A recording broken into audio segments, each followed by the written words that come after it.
अस्सलाम वालेकुम जी, मैं हूं नजमुल हसन बाजवा। आपको हमारे फेसबुक पेज और यूट्यूब चैनल पर खुश आमदेद। इस वक्त इंतहाई हौसला अफजा और बड़ी खबरें मेरे पास मौजूद हैं इमरान खान को लेकर।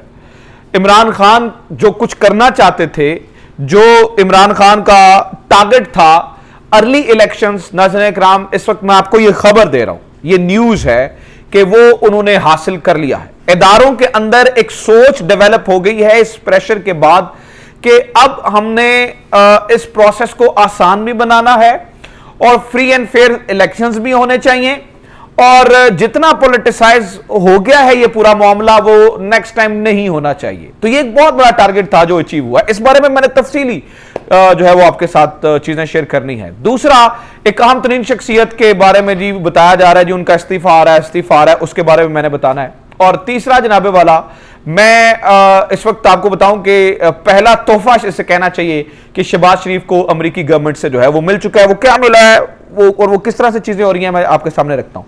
सबसे पहले जनाबे वाला, जनरल बाजवा के शिरकत ना करने के ऊपर बहुत ज्यादा सवालात उठाए जा रहे हैं, और वो कल मैंने इसके ऊपर एक तफसीलन एक वीडियो बनाई थी और मैंने आपको बताया था कि ये क्या वो मामला हो सकता है जिसकी वजह से उन्होंने शिरकत नहीं की। लेकिन चूंकि बहुत ज्यादा बात हो रही है, बीबीसी ने इसके ऊपर पूरी रिपोर्टिंग कर दी है, तो इसके बारे में सबसे पहले जान लेते हैं।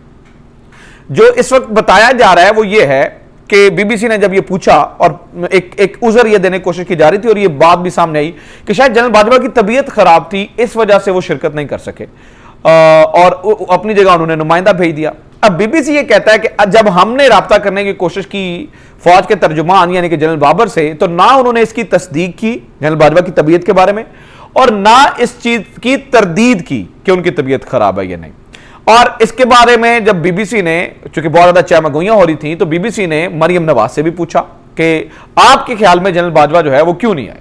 तो मरियम नवाज ने इसके ऊपर बिल्कुल अपनी लाइल्मी का इजहार किया कि मुझे इल्म नहीं है कि जनरल बाजवा ने इस बारे में क्यों जो है ना वो इस तकरीब में शिरकत नहीं की। बहुत सारे लोग ये कहते हैं कि हो सकता है वो कन्वर्ट्स की जो लाइन है, यानी कि वो एक मुल्जमान की लाइन, क्योंकि आपने देखा कि मरियम नवाज और कैप्टन सफ्तर जो है वो साथ बैठे हुए थे फौजियों के, तो वो जनरल बाजवा उसमें नहीं बैठना चाहते थे। बहरहाल ये भी एक आप समझ लीजिएगा कि एक सोच है, अभी इस बात की भी तस्दीक नहीं हुई।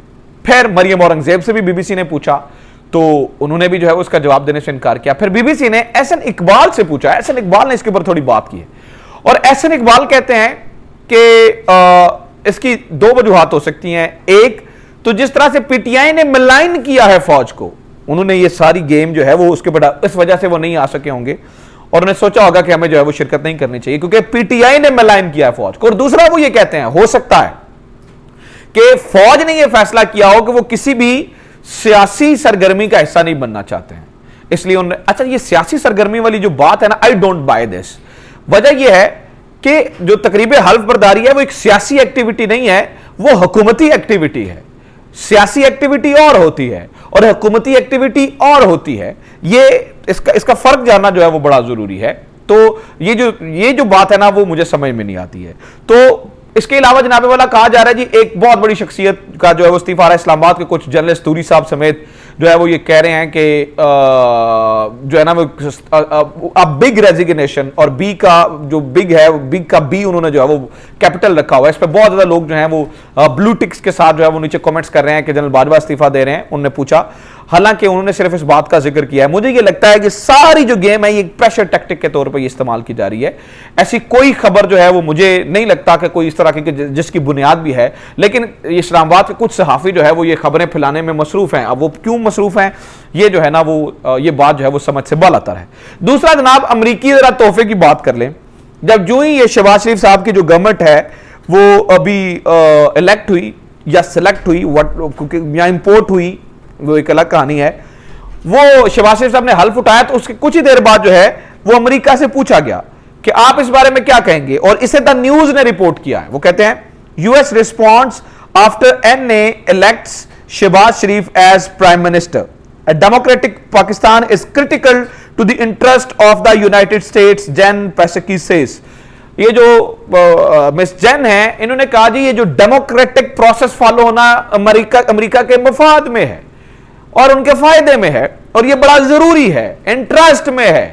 अब ये सबसे बड़ी नीम रजामंदी पहली ऑफिशियली जो है वो पाकिस्तान के हक में शहबाज शरीफ की गवर्नमेंट में आ गई, और ये वो आप समझ लीजिएगा कि अमेरिका की मैं बात कर रहा हूं जो इससे पहले ये कह रहा था रजीम चेंज की बात। तो जहां से अनस्टेबिलिटी होती है वहां से सबसे पहले जो है वो स्टेबिलिटी की बात आ गई। फिर जनाबे वाला, hours after Shehbaz Sharif was elected as a prime minister, White House press secretary Jen Psaki Monday said that democratic process, और फिर उन्होंने कहा जी हम डेमोक्रेटिक प्रोसेस को फॉलो करते हैं, हम हमारी कोई एक पार्टी जो है वो फेवरेट नहीं है, और इस तरह की जो है उन्होंने बातें की। तो यहां पर ये जानना बहुत जरूरी है कि जो है ना वो उनके हक में एक जो है ना वो बात आ गई है। दूसरा जनाबे वाला, इमरान खान ने क्या अचीव किया है। इमरान खान ने जो बड़ा फायदा जिस चीज का जो जिक्र है मैंने वीडियो के आगाज में किया था, मुस्तनद खबर है, इसके बारे में हारून रशीद साहब कह चुके हैं कि यह फैसला कर लिया है फौज ने भी, और ये हारून रशीद साहब के अल्फाज है मेरे नहीं, ये दारू ने भी, कि फ्री एंड फेयर जो है ना वो इलेक्शंस होंगे, और वो डेफिनेटली पहले भी फ्री एंड फेयर, यानी फौज का इदारा पहले भी फ्री एंड फेयर इलेक्शन को सपोर्ट करता है। और दूसरा आ चुके फौज के अंदर से बहुत ज्यादा जो है वो इस तरह की बातें होना शुरू हो गई, प्रेशर एक डेवलप होना शुरू हो गया, जो सारी सिचुएशन बनी हुई थी। तो इसमें जो है उन्होंने बड़ा क्लियर कट जो है वो फैसला किया। दूसरा, अब हुकूमती जमात बजाते खुद कहना शुरू हो गया जी 3 से 4 महीने में हम जो है वो इलेक्शन करवा देंगे, और जावेद लतीफ साहब उन्होंने प्रोग्राम में बैठे हुए इस बारे में जिक्र भी कर दिया है कल रात के जनाब 3 से 4 महीने के अंदर जो है वो इलेक्शन हो जाएंगे। सो इमरान खान का जो सबसे बड़ा मुतालबा था, वो लगता है कि वो जो तरीकाकार उन्होंने इस्तेमाल किया था उस तरीके से वो अपने इस मुतालबे को मनवाने में जो है वो कामयाब हो गए। तीसरी जनाबे वाला कहानी मैं आपको बताऊं तो इस इंपोर्टेड गवर्नमेंट, इंपोर्टेड हुकूमत जिसे पीटीआई वाले इंपोर्टेड कहते हैं, आने से हुआ क्या है जनाबे वाला। आज के दिन ही पहला दिन, आज शहबाज शरीफ साहब ने फुर्ती दिखाते हुए 8 बजे दफ्तर पहुंचे, एक छुट्टी कैंसिल कर दी और फुर्ती दिखाते हुए जनाबे वाला उन्होंने काम का आगाज किया। लेकिन आज के दिन ही चीनी 8 रुपए ऊपर चली गई है। चीनी की कीमत पहले दिन Shehbaz Sharif as prime minister holds his office, वो चीनी की कीमत जो है वो शूट कर गई है। अब मैं किसको चीनी चोर कहूं? जब इमरान खान के टाइम पे चीनी ऊपर जाती थी तो हम कहते थे, ये कहते थे चीनी चोर है वो, तो मैं किसको चीनी चोर कहूं? नंबर 1। नंबर 2, तीन घर जो है वो प्राइम मिनिस्टर हाउस बन गए हैं शहबाज शरीफ के, जिनका खर्चा जो है वो सरकारी चलेगा, जबकि इमरान खान के दौर में ऐसा नहीं हुआ करता था। तो जो शहबाज शरीफ साहब जो फुर्तियां दिखाते हैं, मेरे ख्याल से वो ये फुर्तियां जो है वो यहां पर उनकी नजर नहीं आती हैं।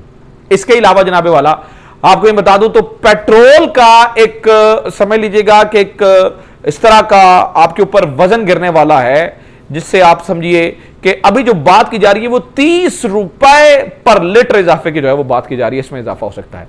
तो ये जो नई गवर्नमेंट आई है शहबाज शरीफ साहब की, शहबाज शरीफ साहब की गवर्नमेंट, इसमें बहुत बड़े बड़े चैलेंजेस का सामना होगा। और आने वाला वक्त, अभी मेरी कुछ रिपोर्टर से बात हो रही थी इस्लामाबाद में, तो वो कह रहे थे बहुत अच्छा हो गया है जो अगर पीटीआई गवर्नमेंट जो है वो खत्म भी हो गई है, क्योंकि इसका जो फायदा पीटीआई को मिलने वाला है, यू कांट इवन इमेजिन कि पीटीआई को जो है वो इसका कितना फायदा जो है वो मिलने वाला है, और पीटीआई कितना जो है वो इससे दोबारा जो है ना वो एक नए बूस्ट के साथ जो है वो निकलने वाली है। सो ये सारी कहानियां, उम्मीद करता हूं ये वीडियो आपको पसंद आई होगी। वीडियो को शेयर करें, चैनल सब्सक्राइब जरूर करें, फेसबुक पे देख रहे हैं तो इसे ज्यादा से ज्यादा लोगों तक पहुंचाएं। अपना ख्याल रखें, खुदा हाफिज, पाकिस्तान जिंदाबाद।